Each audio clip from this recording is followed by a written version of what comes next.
અહેમદાબાદ મિત્ર ન્યૂઝમાં આપનું સ્વાગત છે।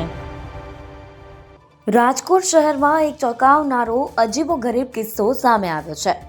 રાજકોટ શહેરના ગાંધીગ્રામ વિસ્તારમાં રહેતી ધોરણ 9માં અભ્યાસ કરનારી 14 વર્ષીય સગીરા સાથે તેના જ સાવકા પિતા દ્વારા દુષ્કર્મ આચરવામાં આવ્યો હોવાની ઘટના સામે આવી। હદ તો ત્યારે થઈ ગઈ કે જ્યારે પોતાના સાવકા પિતાની કાળી કરતૂત અંગે તેણે સગ્ગી માતાને વાત કરી અને સગ્ગી માતાએ દીકરીને ન્યાય અપાવવાની જગ્યાએ પોતાની દીકરીને જાનથી મારી નાખવાની ધમકી આપી મૌન કરાવી દીધી। રાજકોટ શહેરની ગાંધીગ્રામ પોલીસની કામગીરીના કારણે આખરે 14 વર્ષીય માસૂમ દીકરીનો દેહ પીખનાર સાવકા પિતા અને 14 વર્ષીય માસૂમ દીકરી પાસે બીભત્સ પ્રકારની માંગણી કરનારા સાવકા પિતાના મિત્ર કમ બિઝનેસ પાર્ટનરની ધરપકડ કરવામાં આવી છે। ઉલ્લેખનીય છે કે ગત 14 ફેબ્રુઆરીના રોજ સગીરાને સ્નેપચેટમાં મિત્ર બનેલા સગીરે તેના 2 અન્ય મિત્રો સાથે ગાડીમાં બેસાડી રાજકોટના રૈયા રોડ પર ફરવા લઈ ગયો હતો। આ પછી રૈયા રોડ પર ત્રણેય શખ્સો સગીરાને લઈ કાળા કાચવાળી વરના કારમાં જતા હતા। આ દરમિયાન આલાપ ગ્રીન સિટી પાસે બંને મિત્રોને સગીરે નાસ્તો લેવા જવાનું કહી કારમાંથી નીચે ઉતારી દીધા।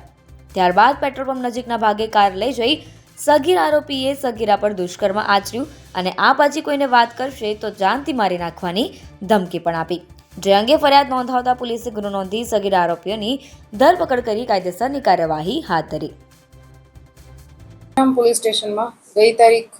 14 ફેબ્રુઆરીના રોજ એક રેપ વિથ પોક્સોનો ગુનો દાખલ થયેલો હતો, જેમાં જે ભોગ બનનાર બાળકી છે એની ઉંમર 14 વર્ષ જેટલી છે અને એ જે તપાસ કરી રહ્યા હતા, અમારા ગાંધીગ્રામ પોલીસ સ્ટેશનના થાણા ઇન્ચાર્જ પીઆઈ મેઘાણી તપાસ કરી રહ્યા હતા। એ ગુનાની તપાસ દરમિયાન એમના આઈઓના ધ્યાન પર આવેલ કે આ જે ભોગ બનનાર છે એની સાથે એના સ્ટેપ ફાધર છે, એમણે અગાઉ જે ભોગ બનનાર છે એનો રેપ કરેલો છે અને સાથે એના સ્ટેપ ફાધરના જે મિત્ર છે એમણે પણ આ પ્રકારની માંગણી કરેલી હતી। આ બાબતે ભોગ બનનારે એના માતાને પણ જાણ કરેલી હતી, પણ એના માતાએ પણ એને ધમકી આપી અને આ વાત કોઈને ન કહેવા ધમકાવેલ હતી। આ તપાસ દરમિયાન આ બાબત ધ્યાન પર આવતા ગઈકાલે ભોગ બનનારની સામાજિક કાર્યકર તેમજ FFWCના મેમ્બર્સની રૂબરૂમાં વિડીયોગ્રાફી સાથે એની ફરિયાદ લેવામાં આવેલી છે અને જેમાં ભોગ બનનારના સ્ટેપફાધર, એના સ્ટેપફાધરના મિત્ર અને જે ભોગ બનનાર છે એના માતા, એ ત્રણેય વિરુદ્ધમાં રેપ વિથ પોક્સોનો ગુનો દાખલ કરવામાં આવેલો છે।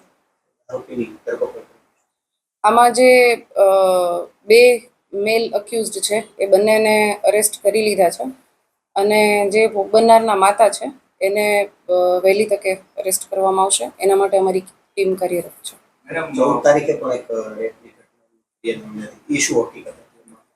એમાં જે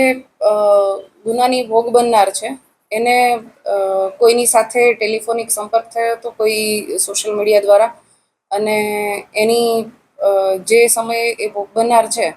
એ કોઈ જગ્યાએ બહારે ગઈ હતી એની ફ્રેન્ડને ત્યાંથી આજે જે તે ગુનાના આરોપી છે એમણે ભોગ બનનારને ગાડીમાં બેસાડી અને એક સ્થળે લઈ જઈ અને એની સાથે એનો રેપ કરેલો હતો, જેથી જે તે સમયે ભોગ બનનારના સ્ટેપફાધર છે એમના દ્વારા એ જે અક્યુઝડ છે અને એના 2 મિત્રો, એ 3 વિરુદ્ધમાં ગુનો દાખલ કરવામાં આવેલો હતો। સ્વાભાવિક છે, આમાં જે ભોગ બનનાર છે એ પણ થોડાક ડરેલા હતા, જેમ મેં આપને કહ્યું એ રીતે એના મધર દ્વારા અને એના સ્ટેપફાધર, એ તમામ આરોપીઓ દ્વારા ભોગ બનનારને ધમકી પણ આપવામાં આવેલી હતી કે આવી કોઈ પણ બાબત જો જાહેર કરે તો એને જાનથી મારી નાખશે, એટલે ભોગ બનનાર પણ ક્યાંક ને ક્યાંક ડરતા હતા અને એનો ડર દૂર કરી અને એની પાસેથી આ વાત જાણવી એ થોડું અઘરું હતું, પણ કાઉન્સેલિંગ કરી સામાજિક કાર્યકરોની મદદથી જે ભોગ બનનાર છે એણે પોતાની સાથે જે પણ બનાવ બન્યો છે એ તમામ પોલીસને વર્ણવેલો છે અને એ પ્રકારે એની ફરિયાદ લેવામાં આવી। અહેમદાબાદ મિત્ર ન્યૂઝની યુટ્યુબ ચેનલને સબસ્ક્રાઇબ કરો અને બેલ આઇકોન જરૂરથી દબાવો, જેથી દરેક મહત્વના વિડીયોની નોટિફિકેશન તમને મળતી રહે।